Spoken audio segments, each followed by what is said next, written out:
Saudi अरब ने पाकिस्तान के 5 अरब dollar कर्ज की वापसी 3 साल के लिए मौखर कर दी। रोल ओवर से फौरी अदायगियों के दबाव में कमी। चीन से 1 अरब 30 करोड़ डॉलर के कमर्शियल कर्ज की रीफाइनेंसिंग भी अगले माह मुतवक्के है। स्टेट बैंक की ज़र मुबादला ज़खायर बढ़ाने के लिए ओपन मार्केट से डॉलर की खरीदारी। गुज़श्ता माली साल 9 अरब डॉलर ओपन मार्केट से खरीदे गए। दिसंबर तक ज़र मुबादला ज़खायर 20 अरब 20 करोड़ डॉलर तक ले जाने का हदफ। पाकिस्तान में तैयार 5000 गाड़ियां बांग्लादेश को एक्सपोर्ट की जाएंगी। मुआवर खुसूसी हारून अख्तर की गुफ्तगू का। बांग्लादेश से मुआहिदा ऑटो इंडस्ट्री के लिए अहम पेशरफ्त है। पहली बार इतने बड़े पैमाने पर गाड़ियां बरामद की जाएंगी। और आलमी मंडी में खाम तेल की कीमतों में इजाफे का सिलसिला जारी है। मजीद 1.7% तक महंगा। बरतानवी ब्रेंट 92, अमरीकी WTI क्रूड की $85 फी बैरल में ट्रेडिंग जारी है।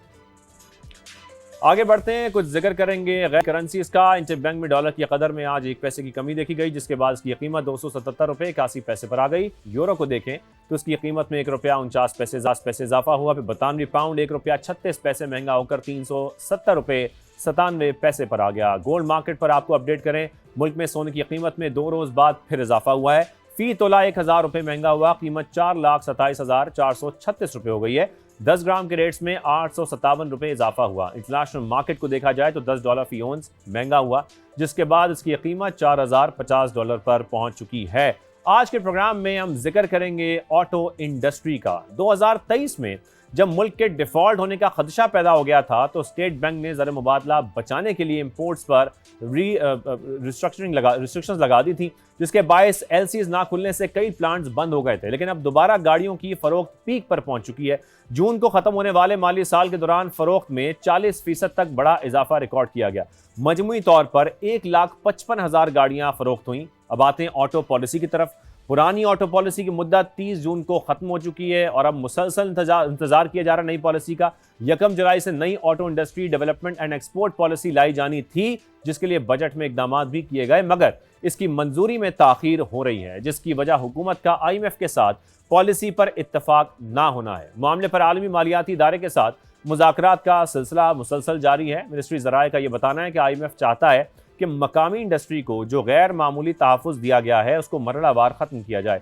इंपोर्ट ड्यूटीज़ में कमी लाई जाए और इंपोर्ट्स को खोला जाए। ख़ासतौर पर 5 साल तक इस्तेमाल शुदा गाड़ियों की इंपोर्ट की भी इजाज़त दी जाए। जबकि हुकूमत का इस मामले पर मौक़िफ़ है कि अगर इंपोर्ट ड्यूटी को तेज़ी से कम किया गया तो मकामी असेंबलर्स और वेंडर्स इंडस्ट्री को नुकसान पहुँच सकता है, जिससे लाखों अफराद का रोज़गार मुतासर हो सकता है। नई सरमायाकारी रुक भी सकती है। फिर IMF के साथ इलेक्ट्रिक व्हीकल्स के मामले पर भी इख्तिलाफ इस वक्त बरकरार है। हुकूमत ने बजट में माहौल दोस्त नई गाड़ियों पर सिर्फ 1% GST लगाया। IMF का इसरार है कि तमाम गाड़ियों पर यकसा 18% टैक्स लगाया जाए। मकामी इंडस्ट्री का कहना है कि इन इकदामात से मुल्की इंडस्ट्री तबाह हो जाएगी। मुल्क में इस सनत से लाखों लोगों का रोजगार वाबस्ता है, जो शदीद मुतासर हो सकता है। अब कहा यह जा रहा है कि ऑटो पॉलिसी को फाइनल कर लिया गया है और आइंदा चंद रोज में वफाकी काबीना से मंजूरी लेकर इसको नाफिज कर दिया जाएगा। यहाँ पर जिक्र करते हैं ऑटो इंडस्ट्री से आने वाली एक अच्छी खबर का भी। पाकिस्तान में तैयार 5000 गाड़ियां बांग्लादेश को एक्सपोर्ट की जाएंगी। मुआविन खुसूसी हारून अख्तर ने मुआहदे को ऑटो इंडस्ट्री के लिए एक अहम पेशरफ्त करार दिया है और कहा कि पहली बार मुल्क में तैयार होने वाली गाड़ियां इतने बड़े पैमाने पर बरामद की जाएंगी। दूसरी जानिब कुछ खबरें ऐसी भी आ रही हैं कि पंजाब हुकूमत न्यू एनर्जी व्हीकल पॉलिसी ला रही है, जिसके तहत 20 साल से पुरानी गाड़ियों को रोड पर आने की इजाजत नहीं होगी। ऐसी तमाम गाड़ियों को मरहलावार स्क्रैप कर दिया जाएगा। अगर ऐसा कुछ फैसला होता है तो उसके दूरस्थ असरात होंगे।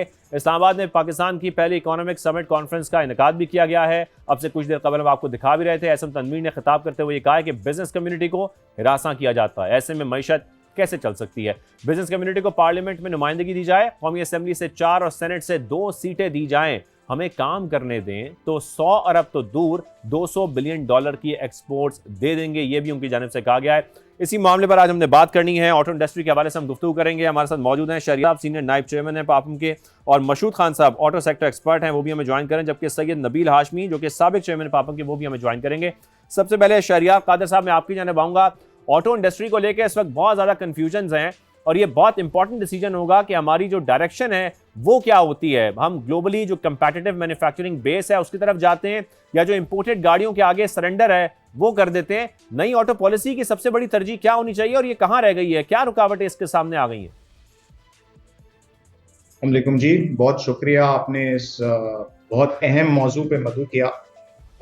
जो नई ऑटो पॉलिसी है जैसे आपने बताया अब 1 महीने के ताख़ीर का शिकार हो गई है। और इसमें जो मेन वजूहात हैं वो हुकूमत की IMF के साथ जो नेगोशिएशंस चल रही हैं, ये उसकी वजह है। और जैसे आपने बताया IMF जो है वो चाह रही है कि जो टैरिफ हैं उनको काफ़ी हद तक कम किया जाए।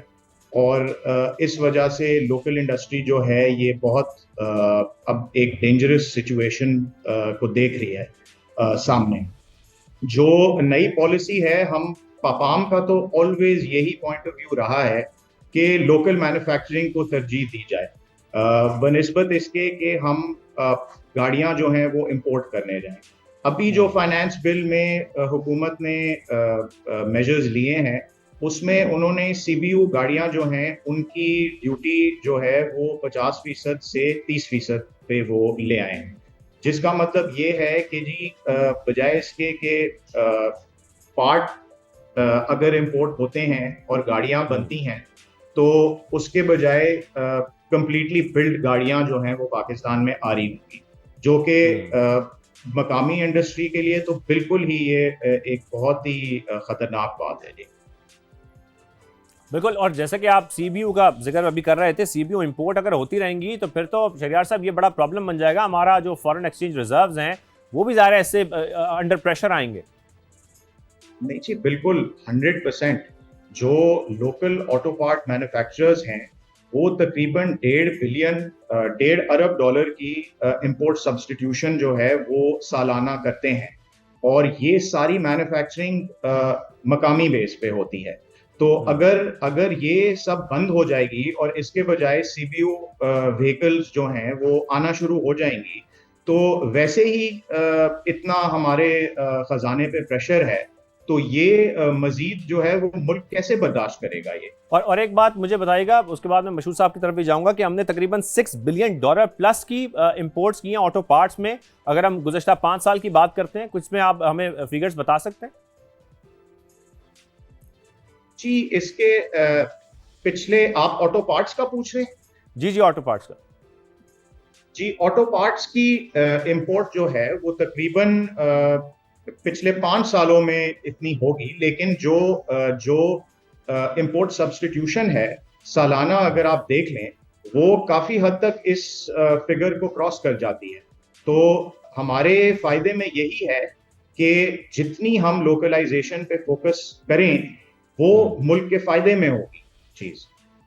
बिल्कुल सही। मशहूर साहब, मैं आपकी जानिब आऊँगा। मशहूर साहब, इस वक्त जो नई ऑटो पॉलिसी है उसमें हम देख रहे हैं मुसलसल ताख़ीर हो रही है। बजट आए हुए अब तो अरसा गुजर गया है और अभी तक हम इंतज़ार ही कर रहे हैं कि कब अगली पॉलिसी आएगी। बीच में कुछ ये बातें भी हो रही थी कि हो सकता है कि जो हमारी पिछली पॉलिसी थी 21 से 26 तक की, हम उसी को शायद 1 साल के लिए कंटिन्यू करें, लेकिन अब ऐसा लग रहा है कि शायद अब नए 5 साल के लिए कुछ पॉलिसी आ जाती है। एक तो ये पॉलिसी 5 साल के बजाय 10 साल की होनी चाहिए, क्योंकि ज़ाहिर है एक कंटिन्यूटी ऑफ पॉलिसी बहुत ज़रूरी है। वो तमाम इन्वेस्टर्स के लिए, इंडस्ट्रीज़ के लिए ये बड़ा इंपॉर्टेंट नुक्ता है जो अक्सर उठाया जाता है। और सेकेंडली, जो IMF के साथ हमारी बातचीत चल रही है, किन बातों पर डेडलॉक है, या क्या वो ऐसी चीज़ है जिनकी वजह से हम देख रहे हैं कि सबसे ज़्यादा रुकावटें पैदा हो रही हैं हमारी ऑटो पॉलिसी आने में? जी, अस्सलाम वालेकुम। Thank you Shahzeb.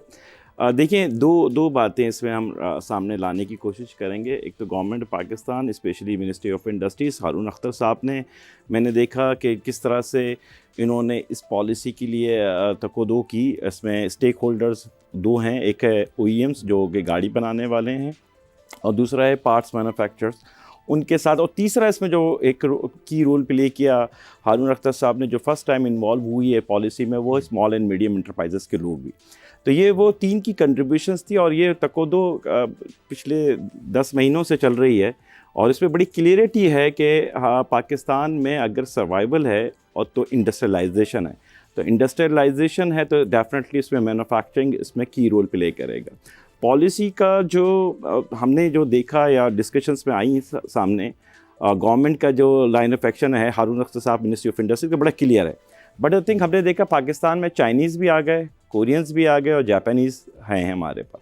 इसमें जो कोरियंस और चाइनीज़ ने पिछले 2 पॉलिसीज़, लास्ट 2 ईयर पॉलिसी थी 2016, 2021 और 2021 से 2026, उसमें जो गवर्नमेंट का ऑब्जेक्टिव था कि इनको हम न्यू एंट्रेंट बुलाएं, कंज्यूमर के लिए एक वैरायटी हो, ऑप्शंस ज़्यादा दिए जाएं।